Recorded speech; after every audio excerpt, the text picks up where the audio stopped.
Bismillahirrahmanirrahim. Assalamualaikum warahmatullahi wabarakatuh. Selamat pagi mahasiswaku sekalian ya. Salam semangat, salam sehat dengan kondisi pandemi seperti ini. Saya harap Anda tetap fresh ya, tetap semangat untuk mengikuti pembelajaran. Kemudian puasa tidak boleh bolong tentunya. Oke. Baiklah, kita akan lanjutkan untuk perkuliahan kita bioetik ya. Di pertemuan ke-9 ini kita akan membahas tentang prinsip dasar bioetika dalam penulisan karya ilmiah. Nah, di sini tentu Anda sangat apa namanya? Ketika seseorang ya, seorang akademisi mempublikasikan sebuah informasi yang diteliti dan itu perlu diinformasikan ke khalayak ramai ya. Nah, tentu di sini ada aturan dalam proses penulisannya, yaitu yang disebut dengan karya ilmiah. Ya, kenapa harus ada diatur ya? Kenapa harus ada bioetiknya? Nanti akan kita lihat ya. Oke, etika dalam sebuah akademisi secara keseluruhan ya, baik saya, Anda ya. Di sini azas kejujuran itu sangat dijunjung tinggi ya, karena kita mendapatkan sesuatu hal atau menemukan sesuatu hal yang benar ya, kemudian kita mengungkapkannya, tentu harus dengan dasar ada dasar jujur ya, jujur tidak berbohong. Jujur di sini kan bisa saja uh, apa namanya, sebuah kebenaran yang bukan hanya sebatas uh, dari diri Anda sendiri, tetapi Anda juga tidak mengambil atau menciplak punya orang lain gitu.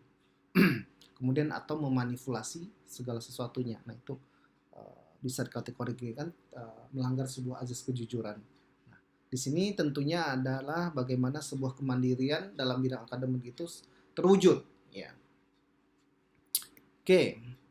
Apa yang mendasari ya ketika seorang ya ingin melakukan membuat sebuah tulisan ilmiah, tentu dasarnya ya, dimana kita etik dalam penulisan karya ilmiah itu penting dipahami gitu, sehingga tidak ada semacam uh, karya kita itu tidak dianggap suatu hal yang plagiat atau tidak benar gitu. Kemudian banyak penulis itu yang tidak tahu bagaimana proses penulisan yang benar, bagaimana cara proses pengutipan yang benar. Nah, ini juga harus dipelajari. Kemudian akibatnya banyak plagiat tanpa disengaja. Nah, ini kita beranggapan itu sebuah hal yang wajar ya untuk mengutip, tetapi itu melanggar sebuah aturan dalam penulisan. Nah, ini jatuhnya kita plagiarisme. Kemudian sanksi plagiat itu sangat berat ya. Bahkan ada kasus itu di mana seorang profesor dia dicabut hak profesornya karena karya-karya yang dia torehkan, yang dia tulis sebelum publikasikan sebelum itu, setelah ditelusuri banyak menciplak karya orang lain ya. Sangat miris ya kalau seandainya kita melihat seperti ini, kondisi seperti ini ya. Sudah profesor loh gitu. Nah, saya harapkan juga Anda untuk mendapatkan ilmu keberkahannya itu tidak mencuri atau memplagiat karya orang lain. Oke? Okay? Mencuri ide maksudnya ya, bukan mencuri uang. Oke, okay. Baiklah, apa yang menjadi sebuah kewajiban ya bagi seorang penulis ketika Anda, mana tahu nanti Anda menjadi seorang jurnalisme, kemudian Anda menjadi jurnalistik ya, jurnalisme, apalah namanya, jurnalis ya, kalau orang ini jurnalis. Jurnalis, apakah Anda sebagai seorang akademisi, sebagai peneliti, dosen dan lain sebagainya. Nah, ini yang pertama itu bagaimana harkat seorang penulis itu ya, posisi terhormatnya seorang penulis itu harus Anda benar-benar Anda utamakan ya, Anda jaga gitu.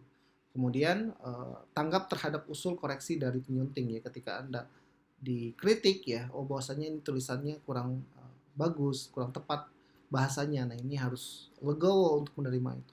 Ini menjunjung tinggi hak asasi, hak orang lain, menghormati pembaca, kemudian merevisi karyanya jika itu diminta oleh penerbit ya. Anda itulah gunanya reviewer ya, reviewer diri yang ditunjuk oleh si publishernya, reviewer diri kita sendiri. Kemudian melaksanakan atau memberi izin ya ketika ada yang mengakses tulisan kita tersebut. Anda mengajukan naskah sesuai dengan format, mengutip secara benar, kemudian membantu penerbitnya. Oke, apa yang menjadi hak Anda ketika Anda sebagai seorang penulis? Yang pertama, perlindungan atas karya tulis Anda tentunya ya. Di sini ada hak keaslian ya, copyright ya. Kalau seandainya di situ ada copyright untuk keaslian karya tulis ini bahwasanya Anda yang membuat. Kemudian bebas mempublikasikan karya Anda itu di mana yang Anda mau. Tentunya yang harus linear ya. Kalau sebuah tulisan yang bersifat sains ya untuk di jurnal, kemudian tulisan bersifat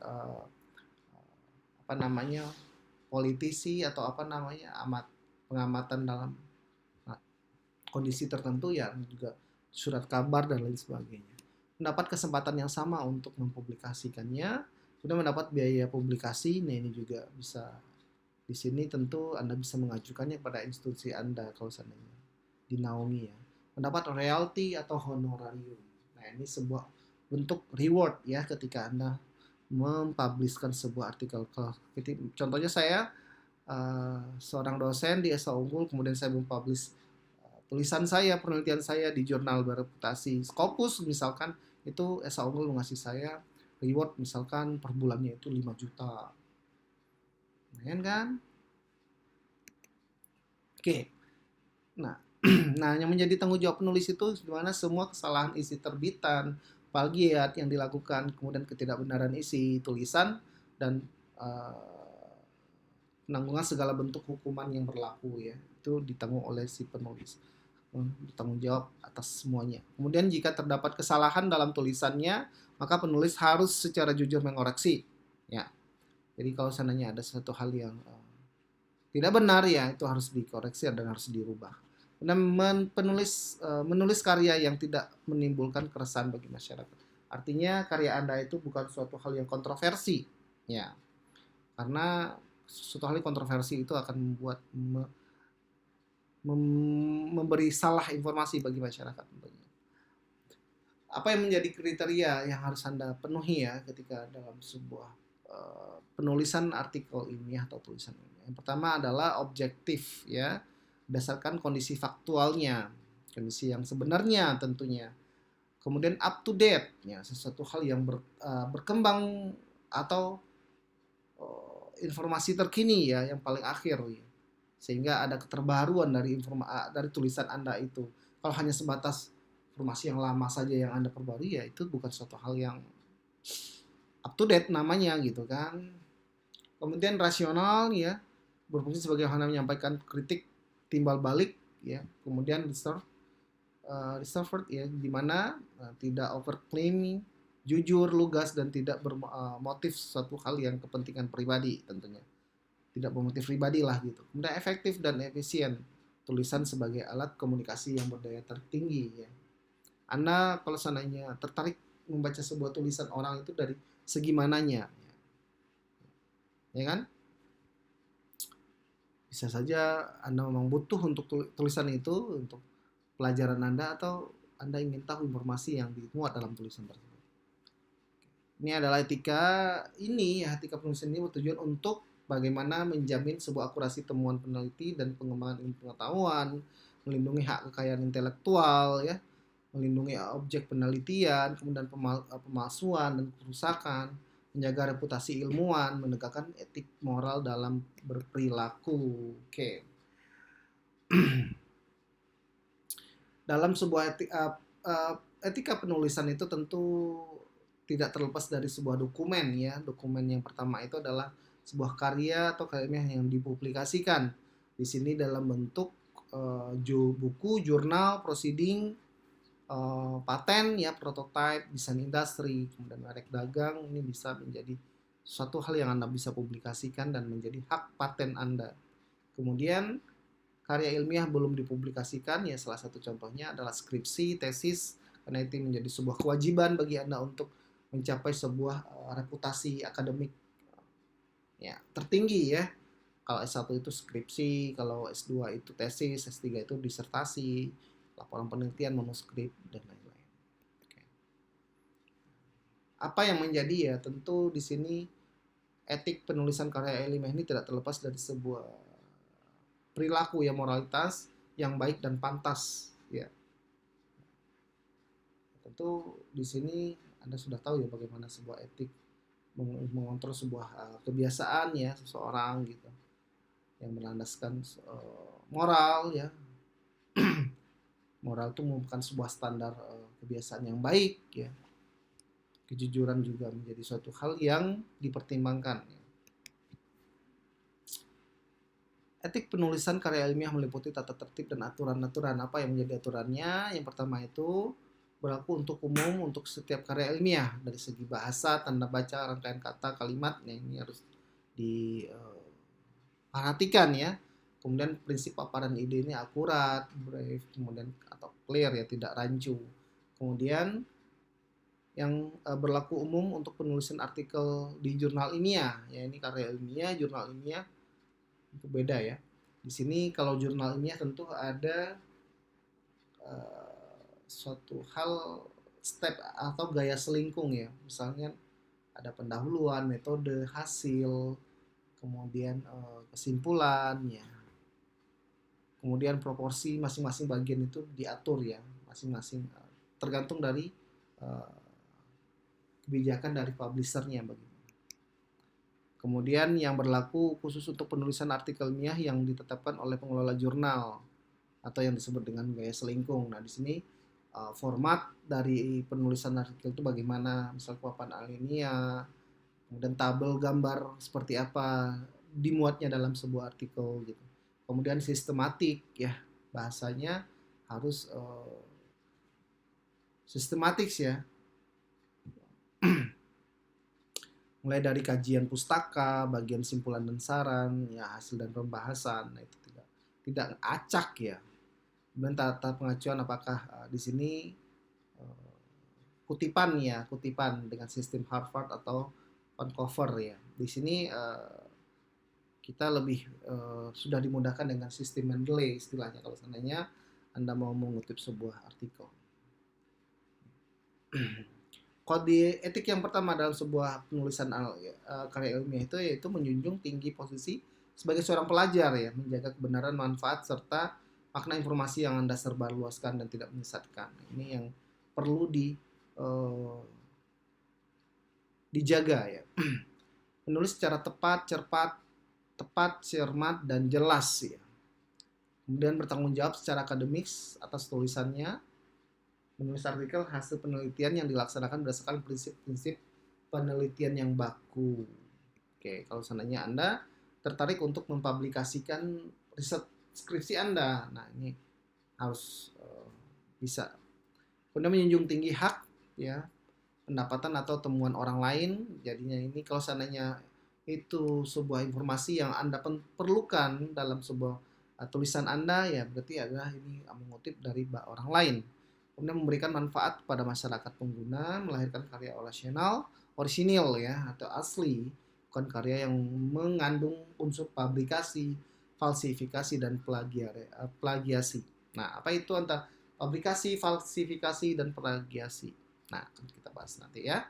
Kemudian menyadari sepenuhnya bahwa 3 pelanggaran etik ya tersebut berakibat pada hilangnya integritas penulis dan akan menjadi sebuah cacat moral. Nah, yang tadi saya bilang apa itu fabrikasi, falsifikasi, dan plagiarisme. Bagaimana fabrikasi itu membuat data yang sebenarnya tidak ada menjadi ada. Itu adalah fabrikasi. Datanya fiktif ya. Banyak yang kita temukan di kehidupan. Kemudian falsifikasi, mengubah data sesuai dengan keinginan. Saya maunya begini deh datanya. Semuanya begini deh.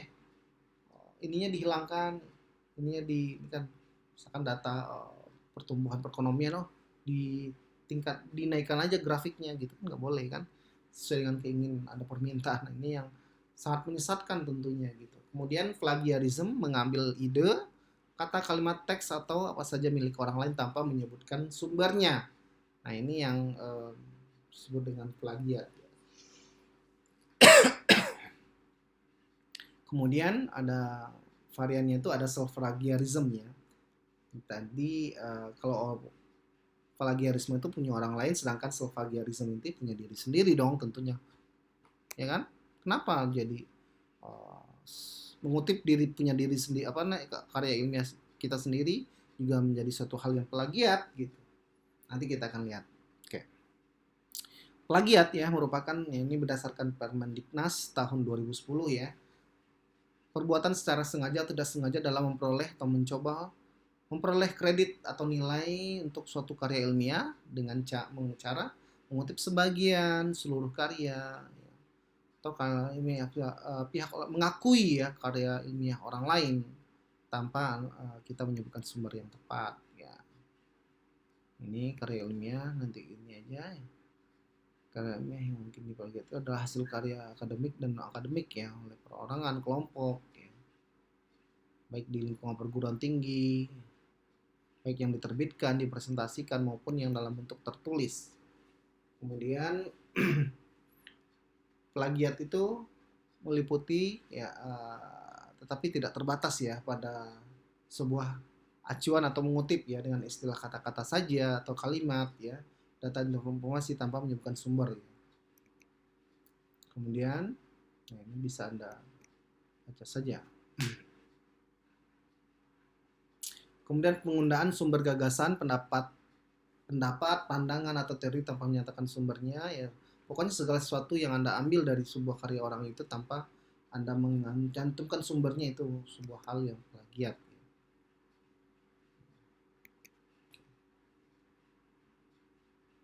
Sumber di sini ya menurut Permendiknas ini bisa orang perorangan, kelompok, ya, anonim, penghasil suatu atau karya atau lebih ya yang dibuat, diterbitkan, dipresentasikan, dimuat dalam media elektronik ya atau media cetak yang sudah diakui tentunya.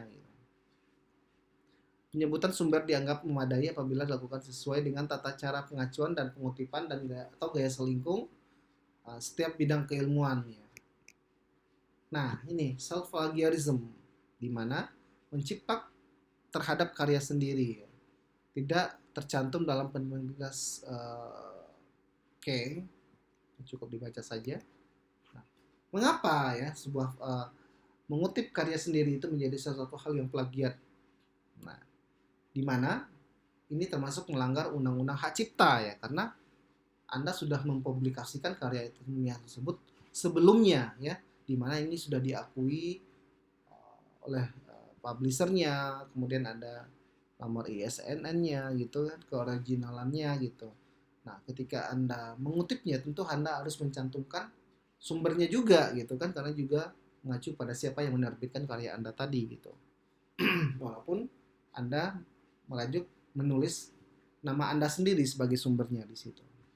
Kemudian melanggar ketentuan original karya ilmiah dan karya karena kan ada anggota juga di situ ya kan, dan memaparkan karya yang isinya tak ada sesuatu hal yang baru.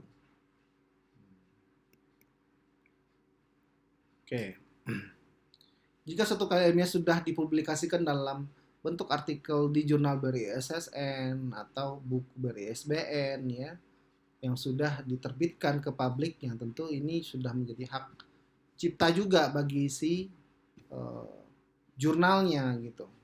Karena penulis hanya memiliki hak ke pengarangan, bukan hak cipta ya. Jadi kita yang mengarang ya, kita yang menulis, tetapi bukan hak cipta. Yang menciptakan adalah yang mempublikasikannya atau hak menyebarluaskan isi karya tersebut ya, jika sudah diterbitkan dalam suatu hal yang sudah diakui, dan memberikan kesan atau keliru seolah penulis lebih produktif daripada kenyataannya ya, karena ternyata dia tulisannya banyak nih, padahal itu saja yang diulang sama dia gitu. Oke. Nah, self-plagiarism ini tampak baru saja dianggap sebagai pelanggaran kode etik yang perlu dihindari. Ini ada American Psychological Association tentang aturan dalam self-plagiarism. Jika mengutip kata-kata sendiri dalam jumlah yang banyaknya, ini menurut si apa ya, self-plagiarism itu adalah sesuatu hal mengutip kata-kata sendiri dalam jumlah yang banyak, sumbernya harus disebutkan gitu. Dan jumlah kata-kata yang dikutip juga tidak melanggar asas kepantasan. Asas kepantasan bukan sesuatu hal yang pantas berarti. Nah, ini pengertiannya. Ini perbedaannya ya antara plagiarisme dan self plagiarisme. Ya. Oke, Anda baca saja.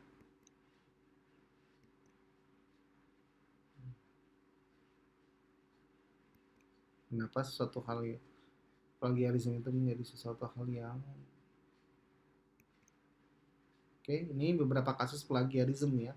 Copy paste kalimat dari karya ilmiah lain tanpa sistem acuan yang baku, penambahan teks dari karya ilmiah lain, melakukan substitusi kata ya dari kalimat pada karya orang lain yang mengubah kalimat aktif menjadi pasif, itu juga menjadi uh, plagiat ya. Kemudian parafrase ya tanpa acuan, itu membuat kalimat lain tanpa ide yang sama ya, tanpa sumber acuan. Ini adalah sanksi yang diberikan kepada orang-orang yang melakukan plagiarisme ya.